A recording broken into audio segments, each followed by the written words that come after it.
Good afternoon eighth Hindi medium के student. आज हम सामाजिक विज्ञान में पार्ट 1 भारत में ब्रिटिश सत्ता की स्थापना और विस्तार का आखिरी भाग पढ़ेंगे। इसके पहले की वीडियो में हम पढ़ चुके हैं कि किस तरह से अंग्रेज, फ्रांसीसी, डच और पुर्तगाली भारत आए और उन्होंने व्यापार की शुरुआत की। फिर धीरे धीरे सभी में संघर्ष चला और इसमें सबसे ज़्यादा सफलता अंग्रेज़ों को प्राप्त हुई। फिर अंग्रेज़ों ने उत्तर भारत में अपना विस्तार किया व्यापार के द्वारा। फिर राजनीति में हस्तक्षेप कर राजनीतिक व्यवस्था में भी वे शामिल होने लगे और धीरे धीरे समुचे पूरे इलाके पर उन्होंने अपना अधिकार स्थापित कर लिया। फिर दक्षिण की तरफ जब वो आए तो उन्होंने मैसूर संघर्ष और मराठा संघर्ष किया, मतलब मैसूर और मराठों के साथ उनका युद्ध लड़ा गया और जिसमें उन्हें काफ़ी हद तक सफलता प्राप्त हुई। अब हम आज पढ़ेंगे वेलेजली की सहायक संधि। ये संधि क्या थी? लॉर्ड वेलेजली को 1798 ईस्वी में ब्रिटिश भारत का गवर्नर जनरल बनाकर भेजा गया। वेलेजली का लक्ष्य अधिक से अधिक साम्राज्य विस्तार करना था। उसका उद्देश्य भारतीय राजाओं और नवाबों को ब्रिटिश के झंडे के नीचे लाना था, मतलब उन्हें अपना गुलाम बनाना था। इसके लिए उसने युद्ध और संधि के द्वारा भारतीय राज्यों को कंपनी के साथ जोड़ने का कार्य प्रारंभ कर दिया। उसने युद्ध द्वारा मैसूर और मराठों को कंपनी के अधीन लाया। अब वो संधियाँ क्या थी और उसमें कौन कौन सी बातें शामिल थी? सबसे पहली बात क्या थी कि सहायक संधि अपनाने वाले भारतीय राज्य को अपनी सुरक्षा के लिए ब्रिटिश सेना की एक टुकड़ी को अपने राज्य की सीमाओं में रखना होगा।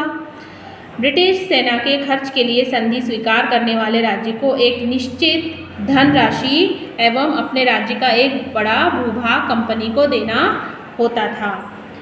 भारतीय शासक को अपने दरबार में एक अंग्रेज अफसर को रखना होता था और साथ ही भारतीय शासकों के कार्यों में वो हस्तक्षेप भी किया करता था। ये क्या थी?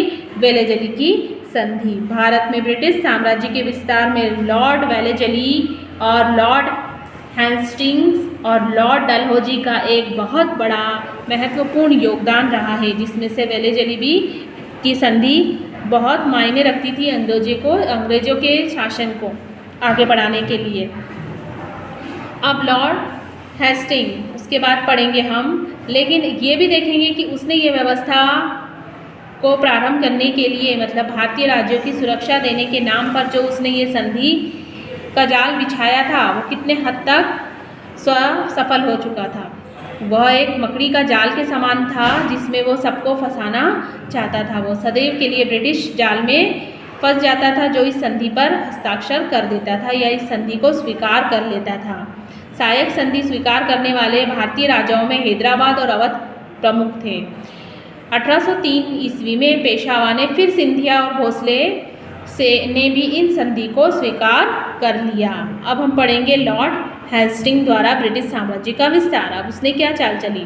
लॉर्ड हेस्टिंग 1813 ईस्वी में गवर्नर जनरल बनकर भारत आया और उसने अपने इस पद पर रहते हुए नेपाल के साथ युद्ध करके सुगोली की संधि करने के लिए मजबूर कर दिया और मराठों को अंतिम रूप से पराजित कर मराठा संघ को भी भंग कर दिया। अब आता है डलहौजी की विलय नीति। भारतीय राज्यों को प्रत्यक्ष रूप से कंपनी के अधीन करने के लिए गवर्नर जनरल लॉर्ड डलहौजी ने विलय नीति अपनाई। विलय नीति को हड़प नीति भी कहा जाता है। उसने सबसे पहले भारतीय राजाओं द्वारा दत्तक पुत्र लेने की प्रथा पर रोक लगा दी कि कोई भी जिनका पुत्र नहीं है या पुत्री नहीं है वो किसी को भी अपना दत्तक पुत्र यानी गोदी पुत्र नहीं लेगा, एडॉप्ट नहीं करेगा। जो शासक बिना पुत्र के मर गए उन राज्यों पर ब्रिटिश साम्राज्य ने अपना उसे अंग बना लिया, अपना अधिकार उस पर कर लिया। ऐसे राज्यों में कौन कौन से राज्य आते हैं? झांसी, नागपुर, सतारा जो कि प्रमुख थे। मैसूर और पंजाब के विस्तृत राज्यों को युद्ध द्वारा ब्रिटिश शासन का अंग बना लिया गया था।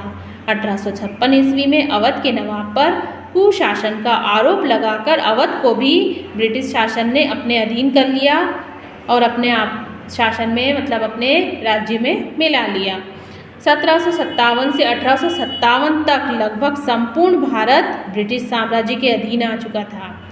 भारत को अपने अधीन करने के लिए कंपनी शासन के द्वारा जो नीतियां अपनाई गई थी, उन्हीं के कारण विरोध चिंगारियां भड़कने लगी और 1857 ईस्वी का स्वतंत्रता संग्राम शुरू हो गया। अब क्या कारण थे जिनकी वजह से व्यापारिक और राजनीतिक प्रतिस्पर्धा में अंग्रेजों को सफलता मिली और भारतीयों को उनसे पराजित होना पड़ा। तो कर्नाटक युद्धों में मिली सफलता ने अंग्रेजों को व्यापारिक प्रतिस्पर्धा में विजयी बना दिया था। इनमें कौन सी लड़ाई थी? प्लासी और बक्सर के युद्ध, जिसके बारे में हमने पढ़ा था। इन्होंने अंग्रेज कंपनी को भारतीय सैनिक सत्ता पर अधिकार दे दिया था। प्रश्न ये उत्पन्न होता है कि वे कौन से कारण थे जिन्होंने अल्पकाल में ही ब्रिटिश कंपनी को भारत का भाग्य विधाता बना दिया। तो यहाँ पर शुरुआत क्या हुई थी कि व्यापारिक दृष्टि से देखा जाए तो प्रतिस्पर्धा किसमें थी? फ्रांसीसी, पुर्तगाली और डच कंपनियों को। लेकिन अपने रास्ते से हटाए बिना ही भारत की राजनीतिक सत्ता को प्राप्त करने का मार्ग उन्होंने साफ कर दिया था। अंग्रेजों ने क्या किया? सबसे पहले तो जो प्रतिस्पर्धी थे उनके, फ्रांसीसी, पुर्तगाली और डच, इन कंपनियों को उन्होंने रास्ते से हटाया और साथ ही अपनी राजनीतिक सत्ता को भी मतलब भारत की राजनीतिक सत्ता को हथियाने का काम शुरू कर दिया। इसके लिए उन्होंने प्लासी, बक्सर के युद्धों को विजय प्राप्त कर बंगाल, बिहार, उड़ीसा, अवध के नवाब तथा मुगल सम्राट शाह आलम द्वितीय को अपने आश्रित कर लिया। ब्रिटिश कंपनी की विजय में भारत की राजनीतिक और सामाजिक स्थिति जिम्मेदार थी। औरंगजेब की मृत्यु के बाद, जब मुगल शासनकाल में औरंगजेब की मृत्यु हो गई, उसके बाद भारत में राजनीतिक बिखराव का दौर शुरू हुआ। भारत अनेक छोटे छोटे राज्यों में स्थापित हो गया जिनकी सैनिक शक्ति बहुत कम थी। विलासित और जो राजा होते थे उस समय के जो राजा हुए वो कैसे थे? विलासिता और अहंकार में डूबे रहते थे। ना तो अपने पड़ोसी राज्यों की गतिविधियों की उन्हें चिंता थी, ना ही प्रजा के दुखों की। उनकी सेनाएं बहुत कमज़ोर थी, पदभ्रष्ट, अनुशासनहीन थी और भारत की प्रमुख सैनिक शक्तियाँ अफगान, सिख, रुहेले, जाट, राजपूत एक दूसरे के विरोधी गुटों में सम्मिलित थे। नाम मात्र के मुगल सम्राट शक्तिहीन, वैभवहीन, कमज़ोर और साधनहीन थे। ब्रिटिश कंपनी ने भारतीयों की इन्हीं दुर्बलताओं, इन्हीं कमजोरियों का फ़ायदा उठाया और उन्हें सफलता तलाशने का मौका मिल गया और उन्हें सफलता भी प्राप्त हुई। ब्रिटिश कंपनी ने भारतीय राजाओं, नवाबों की राजनीतिक उदासीनता और प्रतिस्पर्धा का भी लाभ उठाया। किसी एक राज्य को सैनिक और धन की सहायता देकर दूसरे राज्य को कमज़ोर किया, आपस में लड़ाया और उन पर अपना अधिकार किया। यहाँ तक कि फूट डालो और राज्य करो की नीति को भी वरदान, मतलब जो राज्य करो और फूट डालो यानी राज्य करो, शासन करो वाली जो नीति उन्होंने अपनाई थी, हड़प नीति, वो भी इनको क्या हुई? वरदान मात्र इनके लिए साबित हुई और उसमें वो भी सफल हुए। अंग्रेजों की सफलता का कारण उनके हल्के और छोटे हथियार प्रशिक्षित सेनाएं थी। अंग्रेजों के पास एक अच्छा तोपखाना भी था जिसके कारण वो विजयी बने।